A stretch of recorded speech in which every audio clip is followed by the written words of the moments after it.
Muy buenas tardes a todas las personas que están conectadas vía streaming. Un agradecimiento muy especial por haber atendido nuestra invitación a la conferencia Manejo de las emociones en la contingencia. ¿Quién cuida a los que cuidan? Copevian ha creado un espacio para realizar capacitaciones pensando en la complejidad que hoy vive el mundo frente a la pandemia del COVID-19. Es por eso que esta capacitación es pensando en nuestras partes interesadas, como clientes, proveedores, asociados, empleados y comunidad en general, con el fin de proporcionar información de parte de profesionales. Un agradecimiento muy especial al área HSQ de Copevian, quien ha liderado las capacitaciones. Hoy nos acompaña el doctor Osvaldo Restrepo, médico laboral y epidemiólogo, y Juan Camilo Cárdenas, psicólogo y facilitador. Esperamos que disfruten de este espacio, compartan con sus amigos y familias para que participen en próximas conferencias. Nuevamente, muchas gracias por estar conectados y recuerden que al finalizar pueden exponer sus preguntas para que sean resueltas.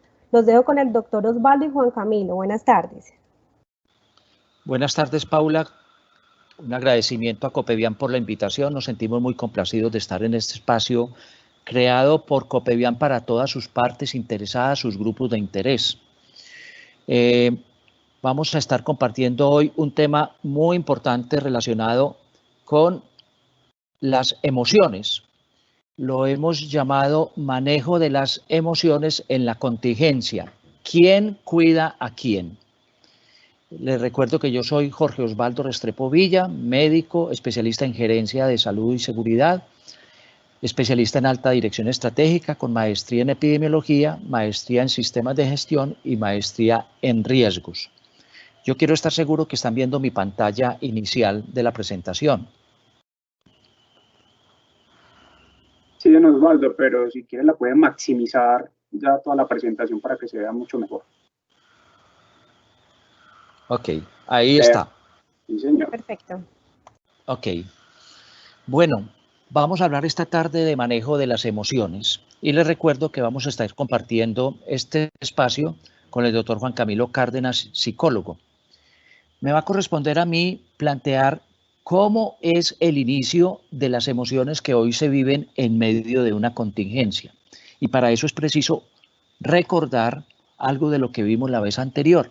Y es que estamos frente a una pandemia ocasionada por un microorganismo, más específicamente por un virus de una familia muy grande de virus que se llaman coronavirus, que toman ese nombre por la forma que tienen, una corona de espinas.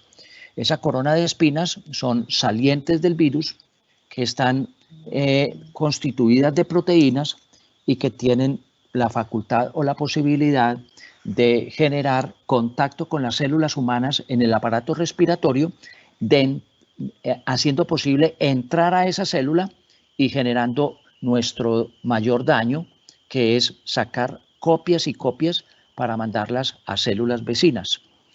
Este asunto es el origen de las emociones, porque aquí hay una serie de situaciones que no podemos ver, no podemos percibir por nuestros órganos de los sentidos, tenemos que dar como cierto, y entonces aquí inicia un asunto que es preocupación para todos nosotros. ¿Qué características tiene esta pandemia? ¿Qué características tiene esta enfermedad llamada COVID-19?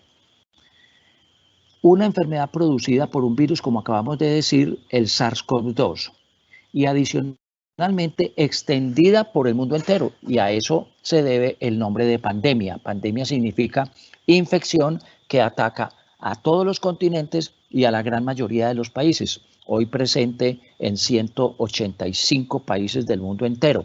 De los 194 que constituyen las Naciones Unidas, 196 si tenemos en cuenta dos países invitados, el Vaticano y el país de Palestina, que son invitados y no son miembros adherentes. Esa situación pone unas características muy particulares que hoy queremos abordar. ¿Esas características cuáles son?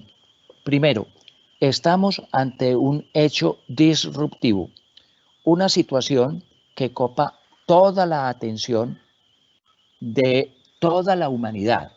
Disruptivo porque nadie lo estaba esperando. a pesar de que estaba calculado que en cualquier momento de la existencia nuestra se podría presentar.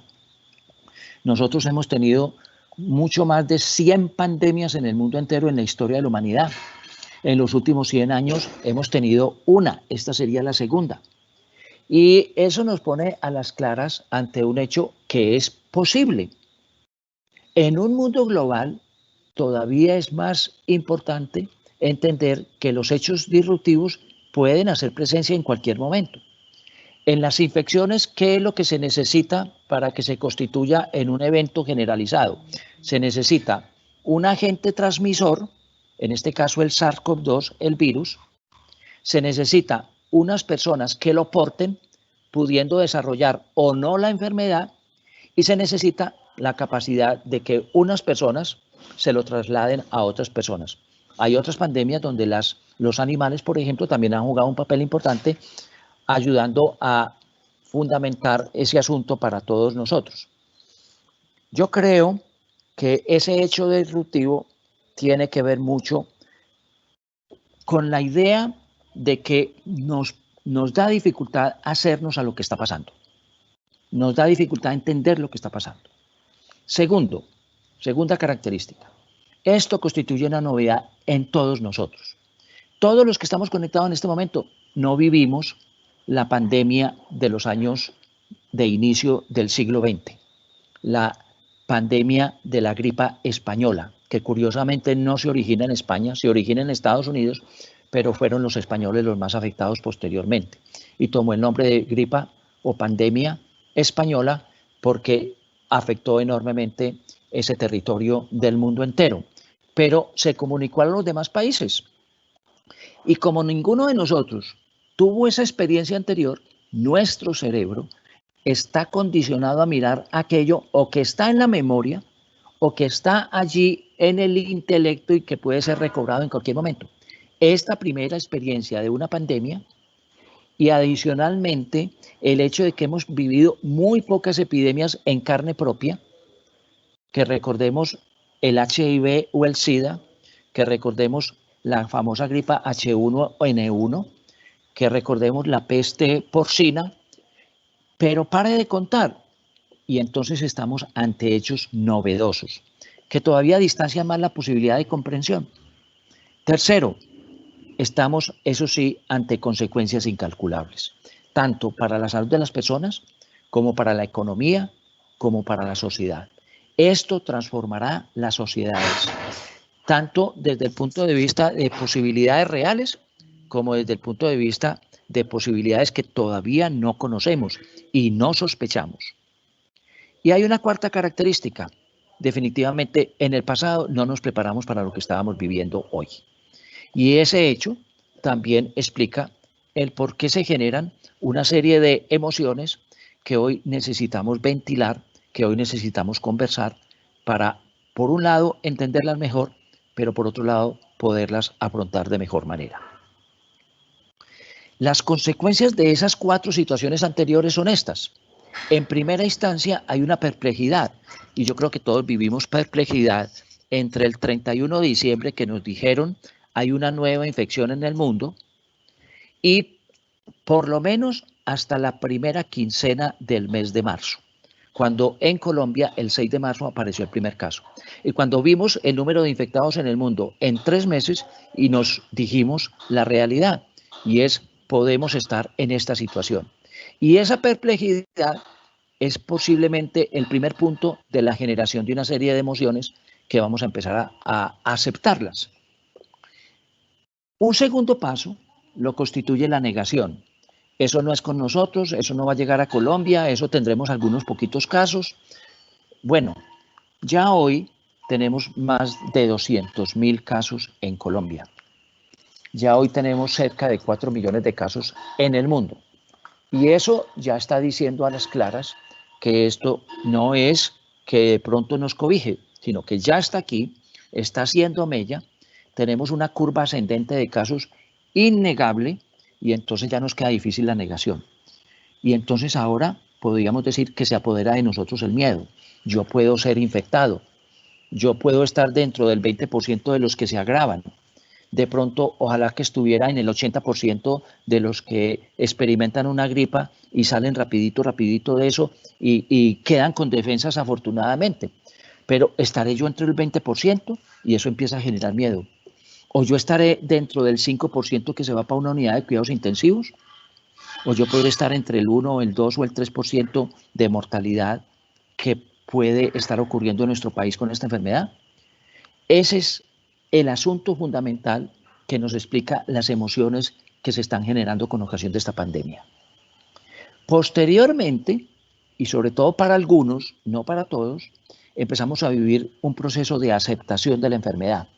Esto es real, esto me puede pasar a mí, pero bueno, voy a sacar la cabeza, voy a mirar el futuro y no me voy a dejar atormentar por la situación.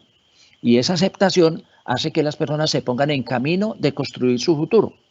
Esa es la situación que pueden estar viviendo muchos. Se ponen en camino de decir, yo puedo perder el empleo, yo puedo disminuir mis ingresos económicos, yo puedo ser afectado por esta situación, ¿qué hay que hacer? Y ese qué hay que hacer lo empieza a responder cada persona de alguna manera. Y empieza a aparecer las motivaciones para el conocer. Y aquí el conocer tiene una doble dimensión. Desde la racionalidad, poder entender esta infección, poder entender esto que nos está pasando, poder entender desde el intelecto qué es una infección, cómo se transmite, cómo es este virus, a quién le puede dar, quiénes se pueden agravar. Ese ejercicio de conocer desde la racionalidad, miren ustedes qué tan importante es. Nos ayuda a aceptar de mejor manera lo que está pasando, nos ayuda a distinguirnos de aquellos individuos que hoy todavía siguen sin aceptar y dicen que esto no existe y que eso es mentira y que eso no es real y que esa cifra de muertes es inventada. Y además, esa mayor comprensión racional del problema nos empieza a generar pistas. Pistas en la bioseguridad, en el lavado de manos, en la limpieza y desinfección de superficies, en el uso del tapabocas, en comprensión de por qué nos tenemos que distanciar 2 metros o más, porque este virus cae posiblemente antes de esos 2 metros y no alcanza a la otra persona. Ese conocer desde la racionalidad, desde el intelecto, es posible por un proceso que lleva a cabo nuestro cerebro que se llama proceso cognitivo. Pero ese proceso cognitivo no es el único que adelantamos en nuestra vida diaria. Y hay la posibilidad de acceder a otra forma de conocer, que yo lo llamo conocer desde la interioridad. Juan Camilo llama conocer desde el cerebro consciente. Conocer desde la interioridad, ¿qué es? Que yo me puedo sumir en mí mismo. Miren que primero conocí la realidad que me rodea, conocí el virus. No lo puedo ver, pero ya me explicaron cómo es, qué daños hace, hacia dónde se va en el organismo, hacia el aparato respiratorio, cómo hacemos para no contraerlo. Eso es desde la racionalidad. Pero el conocer desde la conciencia interior me lleva a otro plano, al plano de conocerse a sí mismo. Aquella frase de los antiguos, conócete a ti mismo primero. Y ahí en la interioridad yo empiezo a descubrir que es posible entender también qué momento estoy viviendo de mi existencia, que vale la pena vivir esto, que vale la pena incorporar nuevos conocimientos, que vale la pena mirar mi sentido de vida y mi propósito de vida, cómo es modificado o al contrario, cómo es complementado por esta situación. Y empieza un juego de la mente y de mi interior, yo lo voy a llamar desde mi corazón, empieza un juego a alimentar pensamientos, sentimientos y posibilidad de actuaciones que me lo brinda una serie de órganos que están dentro de nuestro cerebro, muy especialmente el cerebro límbico, donde posiblemente se generan la mayor cantidad de las emociones, donde tienen nacimiento la comprensión de esas emociones, pero que no se queda allí. Se comunica con un cerebro muy reptiliano, muy amigdalar, pero también se comunica con la parte más reciente de nuestro cerebro, que es la neocorteza, donde tiene cabida el razonamiento y la reflexión. Pero adicionalmente, empezamos a comprender que en ese cerebro donde se originan las emociones, las angustias, los enojos, la rabia, la incomprensión, algo está pasando en mi cuerpo, ¿qué está pasando? ¿Esto qué es? ¿Esto cómo lo puedo asumir? Empezamos también la posibilidad de concebir que podemos vislumbrar un futuro diferente. Noten entonces ustedes, un cerebro racional, un cerebro que me ayuda a identificar opciones, a identificar cómo puedo salir y construir un futuro diferente, es posible, pero también desde mi interior, reconstituyendo lo que es mi sentido de vida, mi propósito de vida, yo me puedo ocupar de asuntos que no me estaba ocupando a raíz de esta pandemia y de esta contingencia. Por eso decimos enojarnos, llorar, negar, sentir miedo, asco, reírnos. Son respuestas naturales del organismo.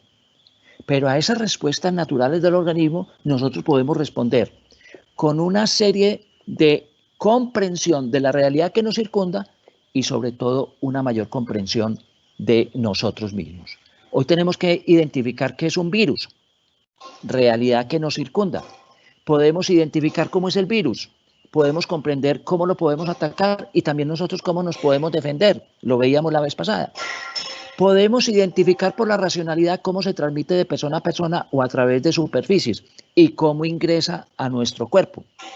Podemos entender inclusive cómo una persona infectada, los que están en rojito, le puede pasar esta enfermedad a los que están de negro, a los susceptibles que somos todos nosotros.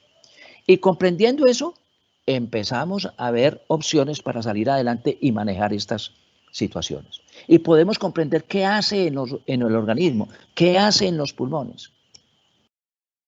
Esa comprensión racional nos ayuda entonces a ir saliendo de las circunstancias que estamos viviendo.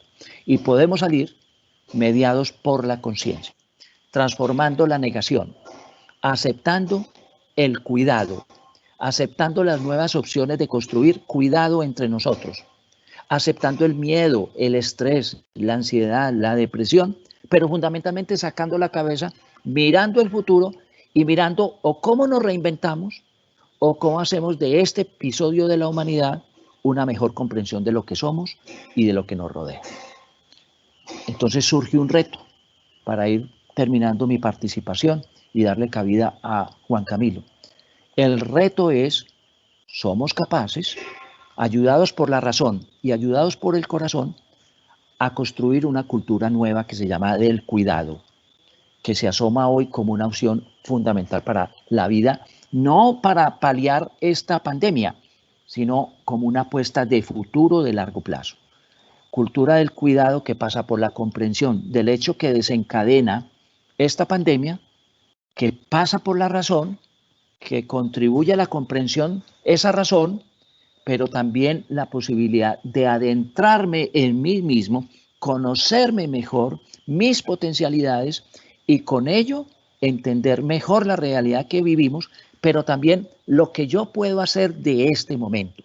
Ese conocimiento interior me puede ayudar a decir, esto me permite reinventarme, esto permite descubrir nuevas potencialidades, nuevos talentos que yo tenía y que apenas empiezo a ver.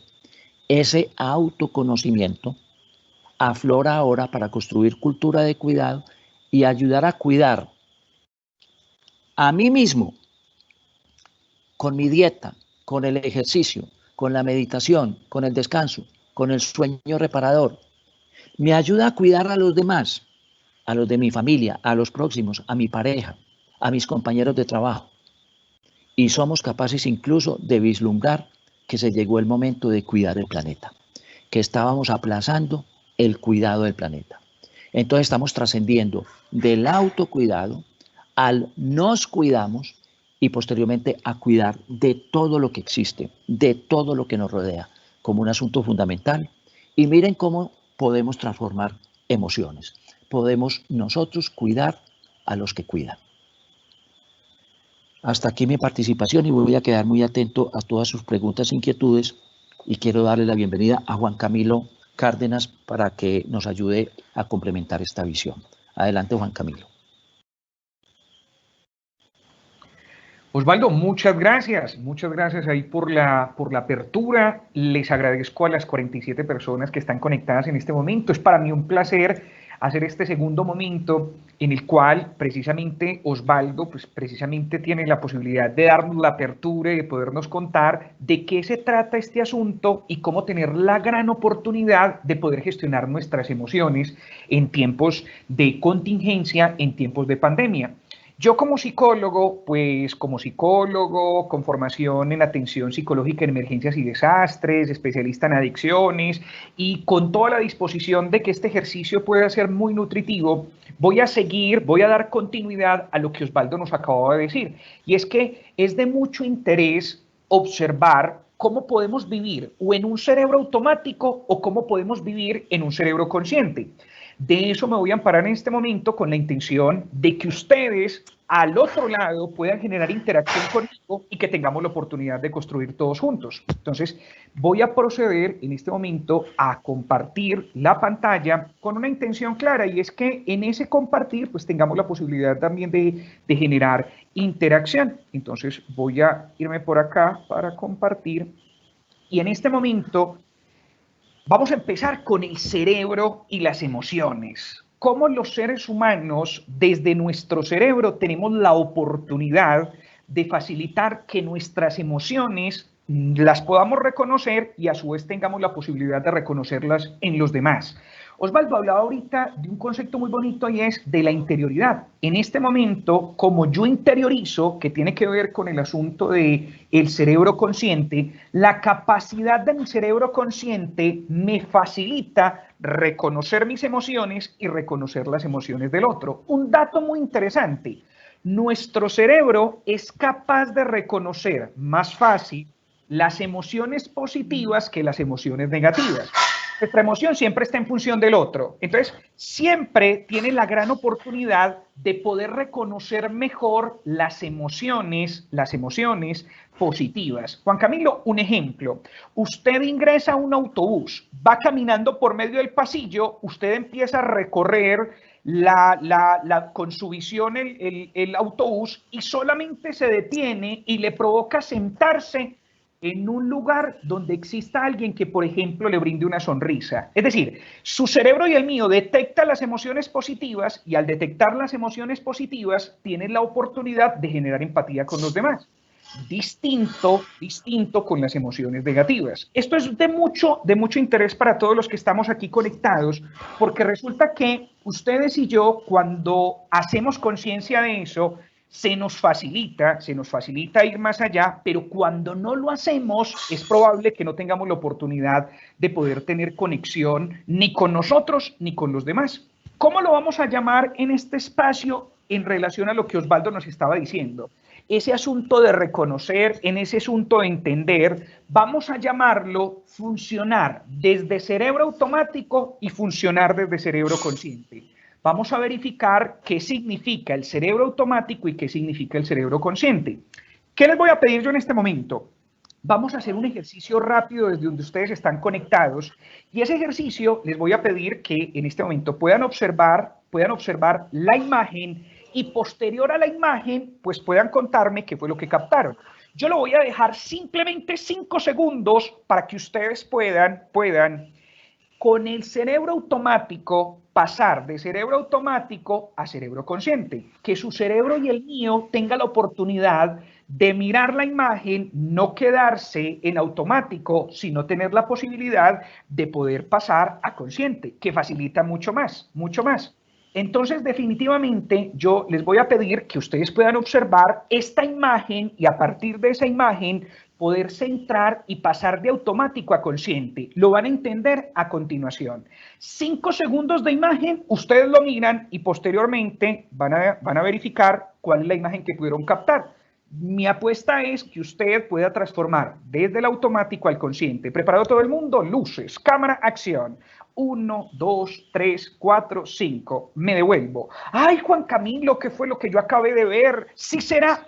Recuerde, definitivamente le voy a pedir que ustedes tengan la oportunidad de que ustedes puedan observar que cuando estamos en cerebro automático simplemente captamos la primera información.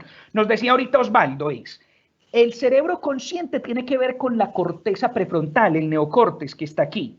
Pero el cerebro automático, el cerebro consciente está aquí, perdón, el cerebro automático está entre el cerebro límbico y el cerebro reptiliano. ¿Qué les voy a pedir? Transformen.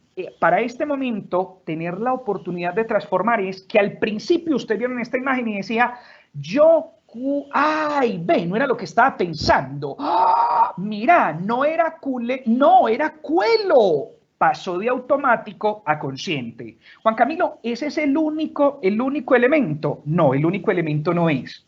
En la vida, andar en automático tiene una complejidad. ¿Qué complejidad tiene? Yo lo voy a hacer mejor dicho, concreto.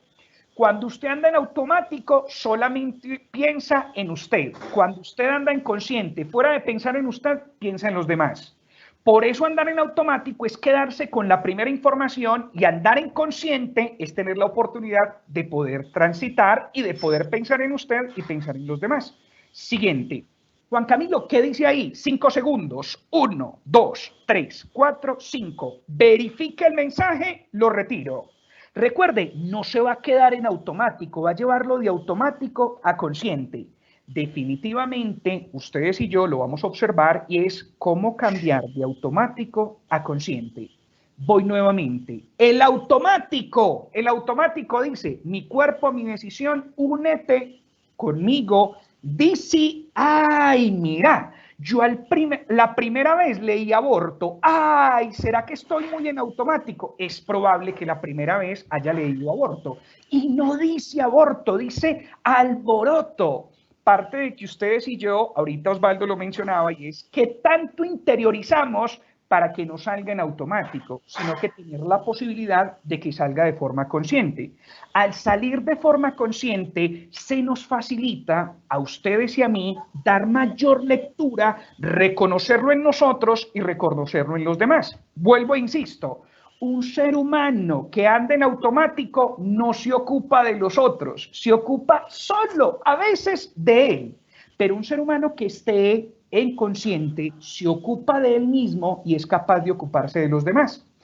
Eso tiene que ver mucho con rasgos de algo que se llama sociopatía. ¿Por qué, Juan Camilo? Van a observar una cosa muy interesante, porque la sociopatía, que muchos han visto, mostraron por la televisión a un sociópata. El sociópata tiene una característica interesante y es al extremo del automático. Por eso usted va a observar que cuando el sociópata está adolescente, le tira a los animalitos, le tira piedras, los hiere y el perrito sale llorando y el sociópata es muerto de la risa, porque no se ocupa, es decir, antes disfruta del dolor del otro. Cuando estamos en automático, no tanto como el sociópata, pero solamente nos quedamos con lo superficial. Y para uno manejar las emociones no puede quedarse en lo superficial, necesita ir más allá. Y para ir más allá, un asunto importante, es quedarse en eso que es lo superficial. Me voy hacia allá. Juan Camilo, para pasar de automático a consciente, es necesario que ustedes y yo tengamos la oportunidad de poder verificar y poder observar cómo tenemos la oportunidad de que, por ejemplo, estas letras las pasemos a palabras y de palabras a frases. Le va a dar 2 segundos para que puedan hacer la transformación y sacar de ahí una palabra, posteriormente puedan sacar como tal la frase y podamos observar qué está diciendo ahí. Les voy a dar 2 rapiditos. Les voy a pedir ahí que puedan observar cómo se pasa de un lado al otro. Entonces, ¿qué acabaron de observar ustedes ahí? Acabaron de observar algo muy interesante y es cómo los seres humanos en este momento, con ese montón de frases, con ese montón de palabras, pudieron sacar, por ejemplo, algo muy interesante y es, tu mente tiene la inmensa habilidad de ordenar el caos. Y en eso básicamente tengo la oportunidad de verificar y es tener, por ejemplo, estas letras que definitivamente se encuentran ahí, cómo pasarlas de simplemente letras a palabras a frases, pasar de automático a consciente. Juan Camilo, ¿cuáles son las frases de un ser humano que vive en automático? Un ser humano que vive en automático dice, por ejemplo, yo no nací el día de los temblores, el día de morirse se muere uno, lo que fue, oiga, lo que fue, ¿para qué fingir cariño si el amor ya lo hicimos? No pasa nada. Cuando yo estoy en automático, usted empieza a observar que la gente dice, oiga, ¿qué va? La otra vez escuché a alguien diciendo, muerto yo, muerto mi papá que está más viejo, muerto. Ojo, eso es vivir en automático, es no centrar mi cerebro consciente en la posibilidad de hacer transformaciones efectivas en mí y en los demás. Juan Camilo, si todo esto es automático, ¿cómo hacemos para vivir de forma consciente? En este momento es muy importante tener la oportunidad de que el cerebro consciente nos ayude a tener mayor sintonía. Juan Camilo, un buen cuidador, es decir, ay, mi hermana que está cuidando a mi mamá, es un ser humano que necesita estar en cerebro consciente. Juan Camilo, un buen papá, una buena mamá, es un ser humano que está en cerebro consciente. Juan Camilo, los seres humanos, cuando estamos en cerebro consciente, tenemos características específicas y muy especiales. ¿Cuáles son esas características? Para poder gestionar las emociones, para poder, miren, muchos de los que están aquí son personas cercanas a estas personas que están cuidando, como se dice en Copevian, lo que más queremos. Es decir, cuando vemos que un vigilante, un guarda de seguridad se ocupa precisamente de ese cuidado, tenemos la oportunidad de que esa persona ojalá esté mucho en cerebro consciente. Y las personas que hacen parte de Copevian se esfuerzan todos los días con la intención de poder estar en cerebro consciente.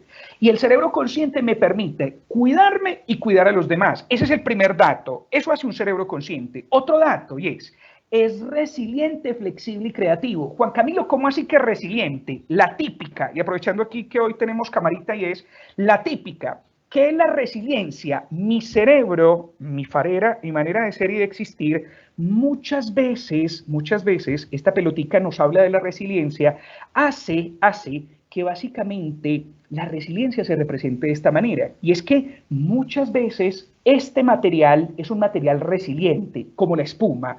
Se aprieta, pero cuando se suelta, vuelve y retoma nuevamente la forma como estaba antes. Los seres humanos podemos ser resilientes o resistentes.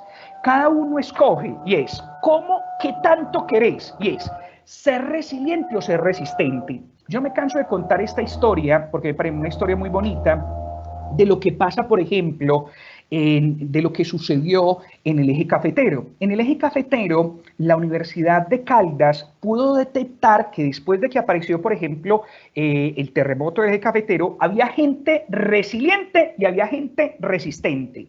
Juan Camilo, ¿cómo lo detectaba? Que habían, por ejemplo, personas que vivían en barrios que todo se destruyó, se cayó y se cayó su casa. Posterior a la recuperación emocional, a darlo el todo por el todo para poder hacer su reconstrucción, la reconstrucción de sus barrios, empezaron a construir sus casas que habían sido derribadas por el terremoto. Pasa una cosa muy interesante y es, habían personas que eran resilientes y otros resistentes. ¿Cómo se caracterizaban los resistentes? Tenían una casa de una planta en obra negra, posterior al terremoto, llegaban a una casa en obra negra de una planta. Llegaron hasta donde estaban antes, resistentes. Juan Camilo, ¿cómo se caracterizaban los resilientes? Que tenían una casa de una planta en obra negra y fueron capaces de poder superar lo que tenían, incluso a llegar a estar en una casa de una planta en obra blanca. ¿Cómo? Es decir, que este efecto los hizo mejores. Así funciona. Ser resiliente es capaz de ser mejor y de poder seguir básicamente generando una construcción que sea favorable para mí y sea favorable para los demás. Eso es ser resiliente.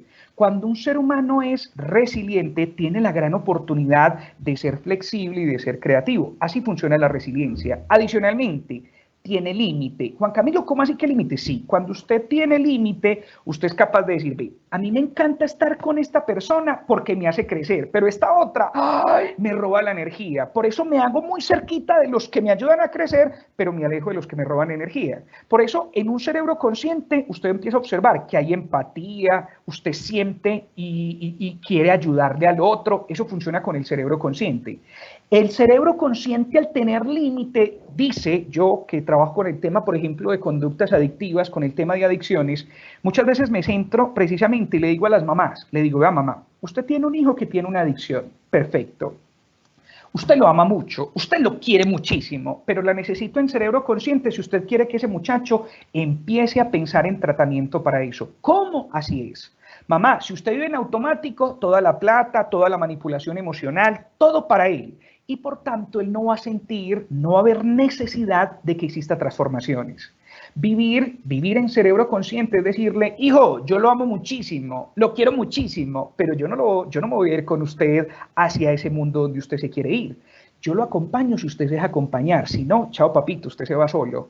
Pero funciona también con las relaciones. Vivir en cerebro consciente con una relación, es decir, estamos para vivir bueno, pero si vivimos bueno, muy delicioso, delicioso. Pero si no, chao mijito, adiós, adiós, adiós mijo, adiós mijita. Porque cuando yo no estoy en cerebro consciente, yo simplemente me someto y es, me tocó, esta es la cruz que a mí me tocó, ay, no, eso es vivir en cerebro automático. Vivir en cerebro consciente es determinar, escoger, yo elijo y cuando yo elijo, tengo la oportunidad de poder decidir qué hago y qué no hago.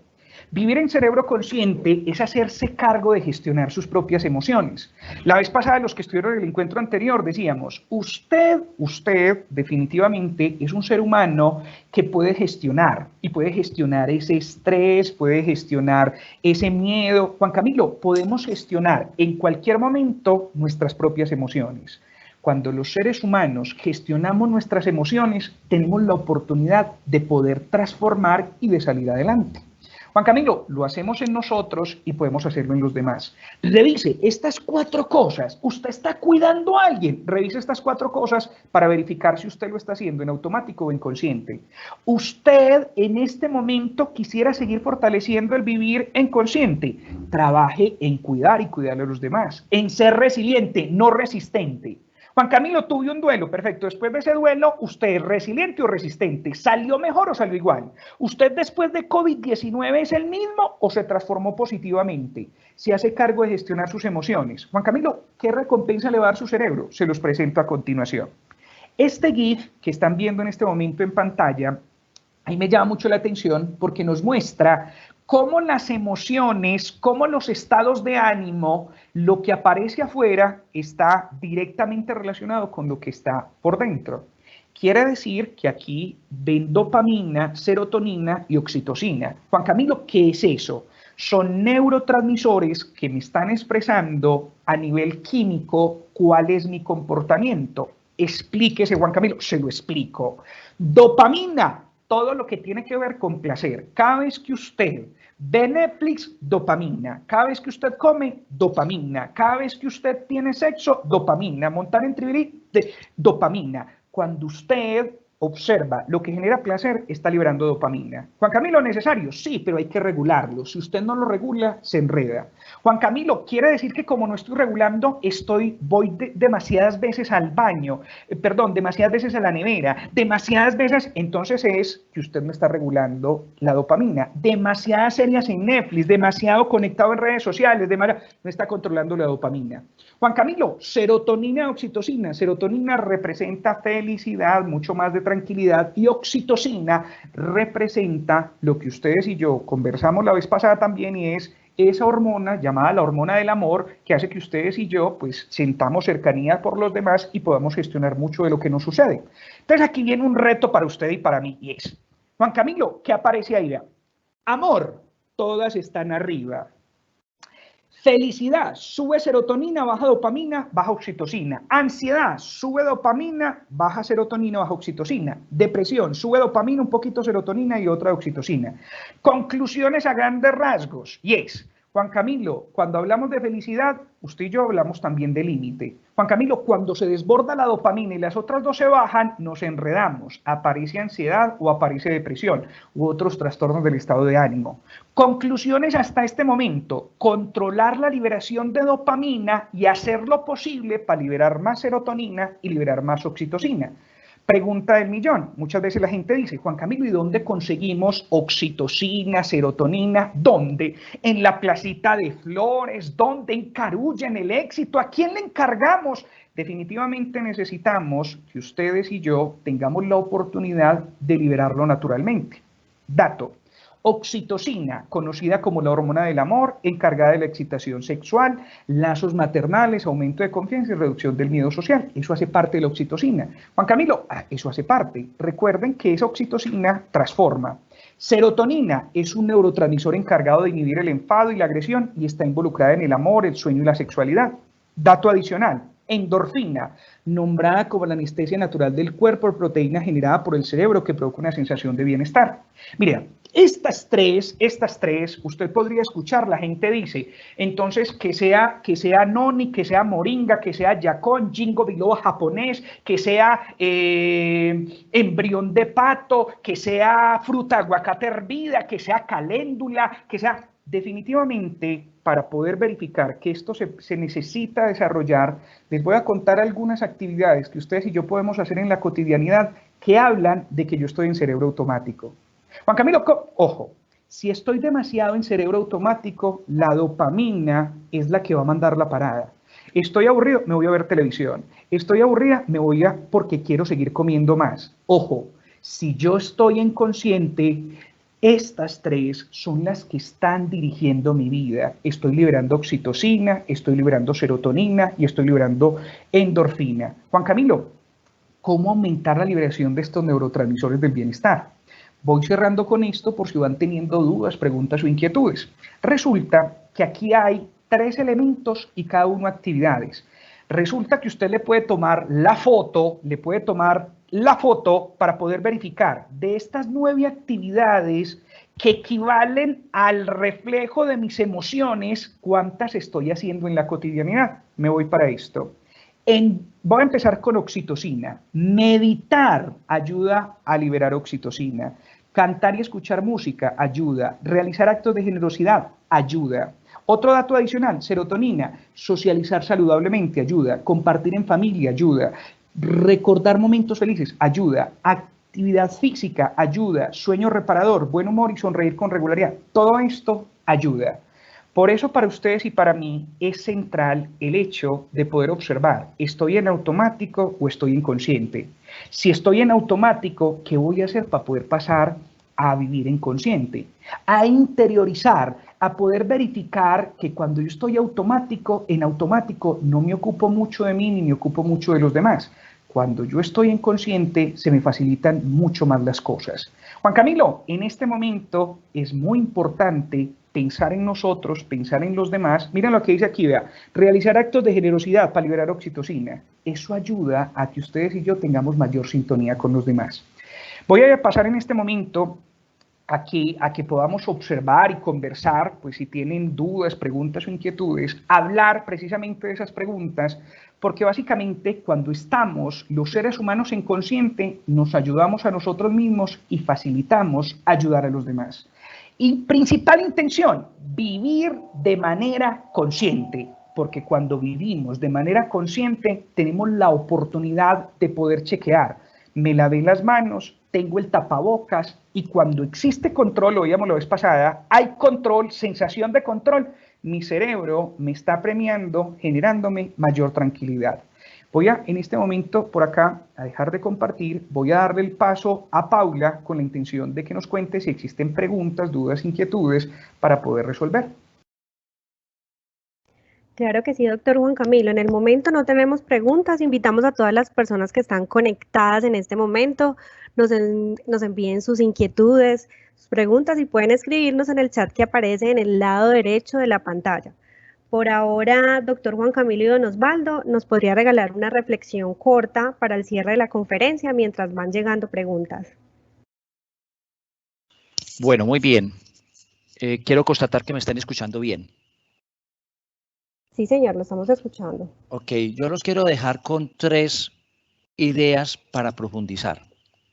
La primera idea es que las emociones no es algo que uno tenga que sufrir, no es algo que uno tenga que padecer, no es que estamos tan condicionados por nuestro cerebro o por nuestra realidad que tengamos que vivir estas emociones.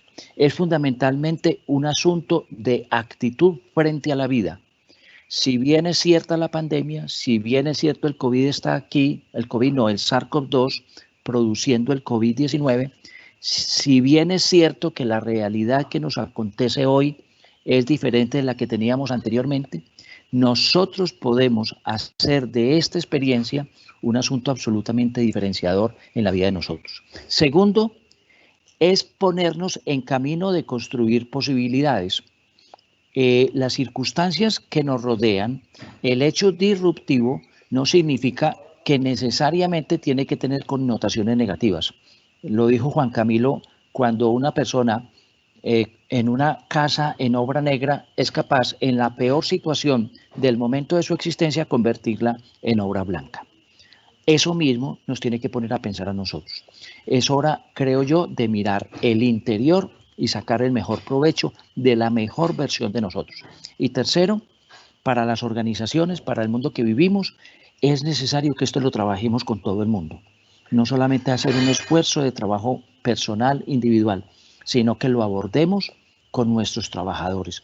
Hoy más que nunca nuestros trabajadores necesitan ponerse en una situación diferente para contemplar lo que pueden ser salidas, opciones en su vida y no simplemente poner nuestra cabeza por allá en incógnito y no pensar que esto tiene salidas. Nuestros trabajadores necesitan ser alimentados por nosotros con estas ayudas.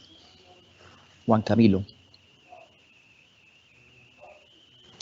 Claro que sí, Osvaldo, en este asunto de lo que estamos hablando cuando hablamos precisamente de cerebro automático y cerebro consciente, es muy importante observar en la vida qué tantas cosas hago yo en automático y qué tantas cosas hago yo de forma consciente.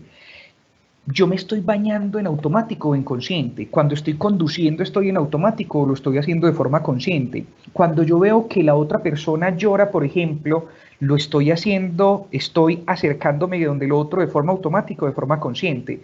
Las relaciones de pareja, las relaciones con los hijos, lo estoy haciendo de forma automática o lo estoy haciendo de forma consciente.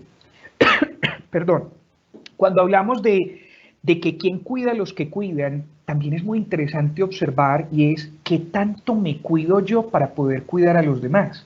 Porque vivir en automático hace que se genere una carga tan tremenda que yo no tenga la oportunidad de poder observar otras cosas distintas, que no me permita a mí, no me permita sacar tiempo para la meditación, sacar tiempo para la actividad física, porque todo es de afán rapidísimo. No, vivir en automático es negarme la posibilidad a cuidarme y prestarle atención a los demás. Vivir de forma consciente es tener la oportunidad de poderme cuidar a mí mismo y tener la posibilidad de cuidar a los demás. Hay un maestro de vida que se llama Gilberto Brinson y él nos expresaba a nosotros y se los quiero compartir a ustedes para ir redondeando esto. Él decía que es muy importante, él lo llamaba la excelencia sin costo. Y en la excelencia sin costo, él marcaba 4 puntos básicos que estarían directamente con el manejo de las emociones, con cuidarme a mí, cuidar a los demás y también vivir en cerebro consciente. Él decía, y esto las personas en Copevian lo tienen clarísimo y cada vez que uno se acerca ya, pues muy interesante, y es, primer dato, salude a todo el mundo por igual. Cuando usted saluda a todo el mundo por igual, sin darse cuenta, está liberando endorfinas. Entonces, saludar a todo el mundo por igual, tener la oportunidad de saludar y verificar, ahora no se puede dar la mano, no se puede, pero saludar, ¿cómo estás? ¿Qué hubo de cosas? ¿Cómo siguió tu mamá? Este asunto ayuda a vivir más en cerebro consciente y hace parte de tener una excelencia sin costo. Segundo dato, tener la capacidad de antes de juzgar, de dar opiniones, preguntarle al otro, ayuda a generar mayor empatía. Tercer elemento, dejar que tu vida hable por ti. Juan Camilo, sí, que no sea lo que yo diga, que sea lo que los otros ven que yo hago. Eso es andar de forma consciente por la vida. Cuando los seres humanos andamos más consciente, los otros se dan cuenta. Cuando yo soy consciente, me empiezo a interesar de cómo le va al otro y cómo puedo generarle compañía. Cuarto elemento, quejarte con las puertas cerradas. ¿Cómo? Vean. De lo que más desempodere, lo que más haga en la vida, vivir en automático es quejarse, que vea este país, que vea el presidente, que vea lo que sucedió, que vea lo que pasó allí, vea este calor y vea este frío y vea lo... Cuando usted se queja está viviendo de forma automática. Entonces, 4 elementos, salude a todo el mundo por igual, utilice las preguntas, deje que su vida hable por usted y quéjese con las puertas cerradas. Cuando usted lo transforma, va a ser un ser humano dispuesto a poder gestionar sus emociones, facilitarle la gestión de las emociones a los demás y poder construir y poder trabajar por su salud física y mental y por la de los demás. Les agradezco mucho a ustedes por su atención. No sé si Paula quisiera ahí hacer como alguna otra referencia, sino para hacer el cierre del encuentro. Juan Camilo y don Osvaldo, en este momento tenemos una preguntita. ¿Cómo ayudar como padres a nuestros hijos a gestionar sus emociones? Camilo, si quieres arrancas. Muchas gracias, Osvaldo. Yo creo que como papás existe como un asunto muy importante y es no hablar de lo que nosotros estamos haciendo. Entonces, primer dato y es la congruencia. Que mis hijos vean que yo soy capaz de gestionar mis emociones. Juan Camilo, ¿gestionar es negárselo? No. Gestionar es que ellos puedan observar que con la tristeza estoy haciendo algo, que con la rabia estoy haciendo algo, antes de explotar a los demás. Papá, ¿por qué estás haciendo eso? Hijo, porque en este momento tengo rabia y es mi manera de poder gestionarla antes de responderle a tu mamá. Estoy gestionando, los hijos valoran mucho eso, que es muy importante para todos los papás que están ahí conectados, y es que depende de nuestra gestión, de nuestra manera de gestionarlo, es que nuestros hijos van a aprender también a hacerlo consigo mismo. Entonces, es un dato muy importante que los seres humanos podamos mostrar con nuestro ejemplo la gestión y facilitarlo también en nuestros hijos. Datos que conversábamos un poquito la vez anterior y que podemos profundizar también la próxima, y es, por ejemplo, de 0 a 7 años es indispensable que para la gestión de las emociones nosotros tengamos la oportunidad de incluso anticiparnos y no decir cuando estamos gestionándolo, el tener la oportunidad de poderle no necesariamente negociar con nuestros hijos. De 0 a 7 años no hay negociación, no se negocia nada. Es decir, usted le dice a su hijo, si usted le pregunta a un niño de 0 a 7 años, hijo, ¿usted se quiere entrar ya? Con toda seguridad va a decir que no. Pero si usted le dice, hijo, nos vamos a entrar ya, de 0 a 7 años le ayudas a gestionar sus emociones sin negociación, de 0 a 7. De 7 a 14 espero que usted hable. Hijo, ¿qué le sucede? Mamá, me dio rabia por esto, pasó esto, sucedió esto. Eso es facilitar que esa persona pueda hacer gestión. Juan Camilo, otro dato importante, de 14 a 21. Cuando un ser humano tiene 14 o 21 años, tiene la capacidad de hacerse cargo de esa consecuencia lógica. Es decir, le hablé mal a mi papá, perfecto, yo asumo y voy y le pido disculpas. Yo le hablé mal a la señora, perfecto, asumo y le pido disculpas. 3 septenios de la vida, para profundizar, podemos profundizar la próxima vez con la intención de que primero lo hagamos nosotros como adultos y le facilitemos las cosas a ellos como niños o adolescentes. Bien puedas, Osvaldo, ahí con el aporte. Yo solamente agregaría que en el papel de padres a hijos nosotros tenemos que jugar al mismo asunto que nosotros tenemos que jugar hoy, y es estar convocando, teniendo en cuenta la edad, como lo acaba de explicar Juan Camilo, tenemos que jugar a entender y comprender esa realidad que nos circunda con las palabras, los términos, la comprensión propia de la edad de un niño, pero también invitar a ese niño a ir más allá del asunto primero. El asunto primero es COVID, es estar encerrados. Ir un poco más allá y cómo podemos aprovechar este momento y esto que nos está enseñando y qué experiencia estamos haciendo de este momento, y entonces hacer reflexión de lo que nos ha permitido estar juntos, y eso nos ayuda a encarar la situación con armas nuevas que el niño va a empezar a distinguir. Yo creería que eso nos puede ayudar bastante. Creo que tenemos una pregunta más, Juan Camilo. Así es. La siguiente pregunta, ¿cuáles pueden ser las alertas para saber que no estoy controlando la dopamina? Juan Camilo. Gracias ahí, Osvaldo. Vea, una de las maneras más importantes, y lo voy a decir así de simple, es cuando me estoy desbordando en la dopamina, es cuando estoy pasando del uso al abuso. Juan Camilo, ¿cómo así? Sí, cuando un ser humano pasó de usar a abusar, cualquier comportamiento está precisamente desbordándose en la liberación de dopamina. Algunos criterios, por ejemplo, Juan Camilo, ¿cuál? Más de 2 horas al frente de una pantalla por hobby, es que estamos trabajando por hobby, es decir, más de 2 horas al frente de Netflix, más de 2 horas al frente de la televisión, más de 2 horas al frente de los videojuegos, es pasar del uso al abuso. Ay, yo que me quedé todo el día viendo una serie el fin de semana, estás pasando del uso al abuso. Y hay un dato importante y es, la alta liberación de dopamina hace que nosotros vivamos en automático. Por eso, ahí va a ir la claridad y es, el enamoramiento es dopamina pura, por eso lo ves perfecto, por eso ves, ay, qué persona tan hermosa, tan preciosa, por eso lo ves perfecto, porque nubla el cerebro consciente. Por eso hay que mantenerla reguladita, es decir, bueno Netflix, pero regulado, bueno videojuego, pero regulado. Juan Camilo, mi hijo que tiene 8 años, ¿cuánto tiempo al frente de los videojuegos? Señor, señora, no permita que sea más de 1 hora al día. Juan Camilo, ¿por qué? Porque le estás desbordando en la liberación de dopamina. Juan Camilo, cuando yo no tengo una dieta estricta y me estoy desbordando en esa dieta, ¿estoy liberando demasiada dopamina? Sí, señor. Entonces, regular, porque cuando me libero, me genero demasiada liberación de dopamina, estoy pasando del uso al abuso. Juan Camilo, ¿en qué podemos pasar del uso al abuso? En todo. Préstele atención. Una manera práctica de pasar del uso al abuso es cuando estás teniendo problemas. Tener dificultades en otras esferas de la vida hace parte. Este aparatico, a usted ya le llamó la atención su pareja, está pasando del uso al abuso.